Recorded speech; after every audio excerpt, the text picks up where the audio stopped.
Hi ಸ್ನೇಹಿತರೆ, ಎಟೆಕ್ Kannada YouTube ಚಾನಲ್ಗೆ ಸ್ವಾಗತ. ನಾನು ನಿಮ್ಮ ಶರಣ್. ಇವತ್ತಿನ ವಿಡಿಯೋದಲ್ಲಿ ನಾನು ನಿಮಗೆ ನಿಮ್ಮ ಒಂದು ಜಿಮೇಲ್ ಅಕೌಂಟ್ನ ಯೂಸರ್ ನೇಮ್ ಏನಿರುತ್ತೆ ಅದನ್ನು ಯಾವ ರೀತಿ ಚೇಂಜ್ ಮಾಡೋದು ಅಂತ ತಿಳಿಸ್ಕೊಡ್ತೀನಿ ಸ್ನೇಹಿತರೆ. ನೋಡಿ ಸ್ನೇಹಿತರೆ, ಪ್ಲೇಸ್ಟೋರ್ನ ಓಪನ್ ಮಾಡ್ಕೊಳ್ಳಿ. ನೀವು ಇಲ್ಲಿ ನೋಡ್ಬೋದು ಜಿಮೇಲ್ ಐ ಡಿ ನೇಮನ್ನು.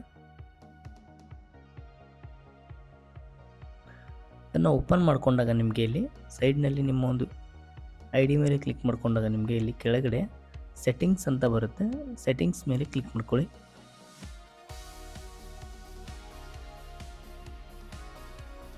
ಸೆಟ್ಟಿಂಗ್ಸ್ ಮೇಲೆ ಕ್ಲಿಕ್ ಮಾಡ್ಕೊಂಡಾಗ ನಿಮಗೆ ಇಲ್ಲಿ ಮೇಲೆ ಜನರಲ್ ಅಂತ ಇರುತ್ತೆ. ಜನರಲ್ ಮೇಲೆ ಕ್ಲಿಕ್ ಮಾಡ್ಕೊಳ್ಳಿ.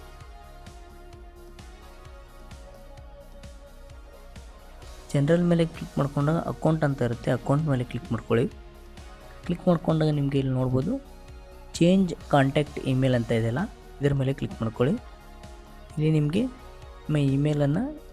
ನಿಮ್ಮ ಇಮೇಲ್ನಲ್ಲಿ ಚೇಂಜಸನ್ನು ಮಾಡಿಬಿಟ್ಟು ಕೆಳಗಡೆ ಸೇವ್ ಅಂತ ಇದೆಯಲ್ಲ, ಈ ಸೇವ್ ಮೇಲೆ ಕ್ಲಿಕ್ ಮಾಡ್ಕೊಳ್ಳಿ ಸ್ನೇಹಿತರೆ.